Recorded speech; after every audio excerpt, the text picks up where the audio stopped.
Part 1. The Anatomy of a Perfect Lawn. The soil in West Texas doesn't like to keep secrets, but it loves to consume them. Cassian Laurence believed that most people were merely unrefined fertilizer, walking stacks of calcium, and wasted potential waiting for a purpose.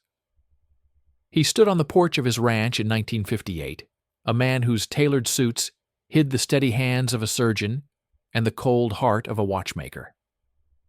Beside him stood Beatrice-Maria, her hair a crown of raven silk, her eyes reflecting the amber hues of a dying sun. She wasn't just his wife, she was his muse, a woman who looked at a human rib cage and saw the framework for an exotic orchid display. "The neighbors are talking again, Cassian," Beatrice-Maria whispered, her voice a sultry mix of Guatemalan heat and American ambition. She adjusted her silk gloves, the ones she wore even when the sun was screaming. "They say the Peterson boy hasn't been seen since the county fair. They say the ground near our hydrangea bushes looks too rich." Cassian smiled, a thin, surgical line across his face. "Let them whisper. Gossip is just the wind whistling through empty skulls. People in this town don't look at the dirt, Beatrice. They look at the Joneses. And as long as our lawn is the greenest in the county, we are the saints of Oak Creek."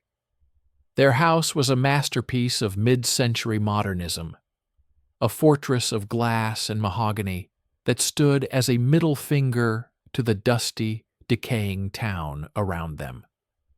To the world, Cassian was the brilliant doctor who had served in the Great War, and Beatrice was the charming immigrant socialite who brought culture to the desert. But beneath the polished floorboards lay the laboratory of transmutation. The hook was set 3 days prior. It wasn't about rage or lust. It was about the aesthetics of the harvest. Cassian didn't just kill. He curated. He looked at the town's inhabitants as a gardener looks at weeds.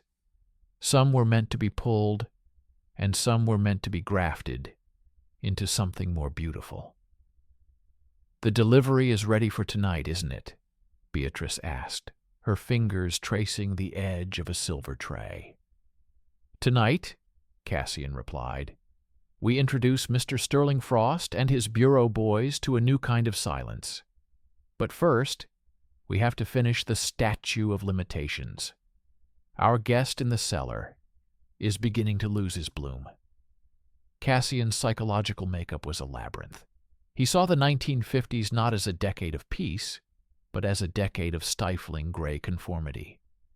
His killings were his rebellion, vibrant, shocking, and meticulously logical.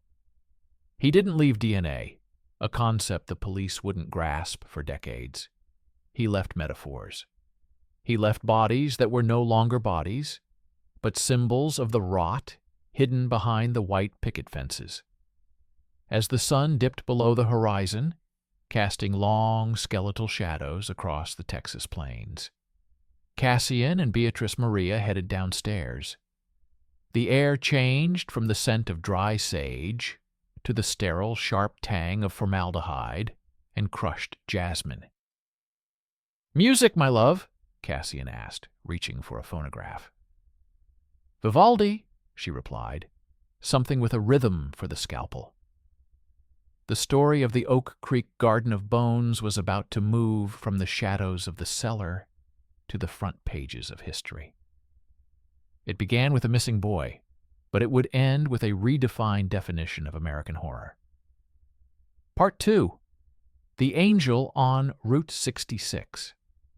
By 1959, the dust of West Texas had a new flavor: iron and expensive French perfume. The transition from private experiments to public exhibitions required a victim of certain... Wait! Enter Sheriff Silas Iron Gut Miller, a man whose neck was thicker than his moral fiber and whose pockets were lined with the protection money of every moonshiner and gambler from El Paso to Austin. He is a grotesque Cassian, Beatrice-Maria remarked, watching the sheriff through the binoculars of their parked Cadillac. The sheriff was leaning against his patrol car at a lonely gas station on Route 66, spitting tobacco into the sand. He represents the heaviness of this country, all belly and no soul. Then we shall make him light, Cassian replied, his voice as cool as a refrigerated morgue. We shall make him buoyant. The abduction was a masterpiece of suburban theater. Beatrice-Maria, dressed in a distressed sundress with a map in her hand, played the lost lady with an accent that could melt butter. When Silas Miller stepped into the shadows of their garage to check the radiator, he didn't find a mechanical leak.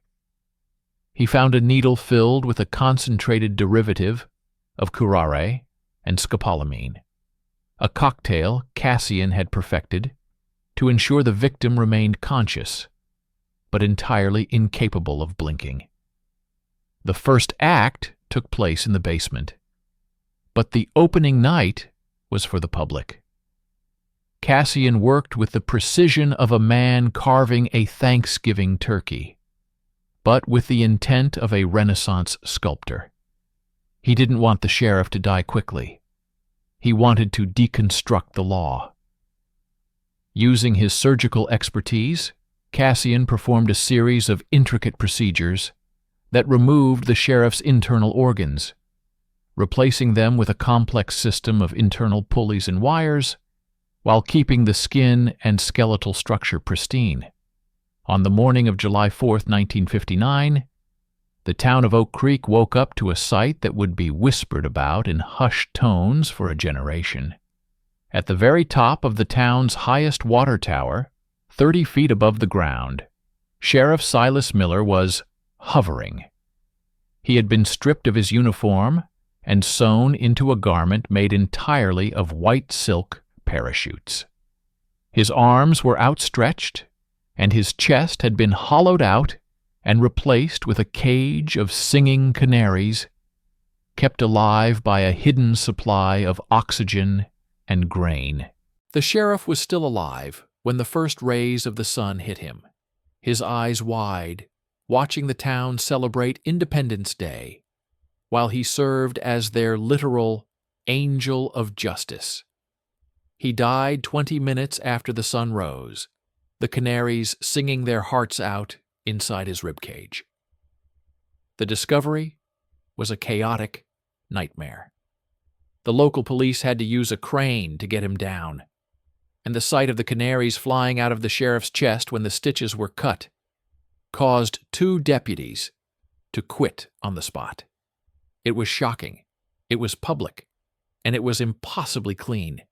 There were no fingerprints, no struggle, only the smell of crushed jasmine, Beatrice's signature touch. "Did you see the papers, darling?" Beatrice-Maria asked the next morning, sipping her espresso. "They call him the taxidermist of Texas. How dreadfully uninspired." "They lack the vocabulary for us, Beatrice," Cassian said, cleaning his fingernails with a silver file. "They see a corpse. We see a conversation. But look here, on page 4. He pointed to a small column. A young, sharp-eyed special agent from the FBI, a man named Sterling Frost, had been dispatched from Washington. Frost wasn't like the local Hicks. He was a Yale graduate with a degree in psychology and a nose for atypical patterns. Sterling Frost, Beatrice-Maria tasted the name. He sounds cold. I wonder if he likes flowers. He will, Cassian smiled. By the time we are done with him, he will see gardens in his sleep. The logic was simple. The sheriff was a parasite, so they turned him into a host for songbirds. It was the first themed transformation. The hunt had officially begun, and the Lawrences were already 3 moves ahead.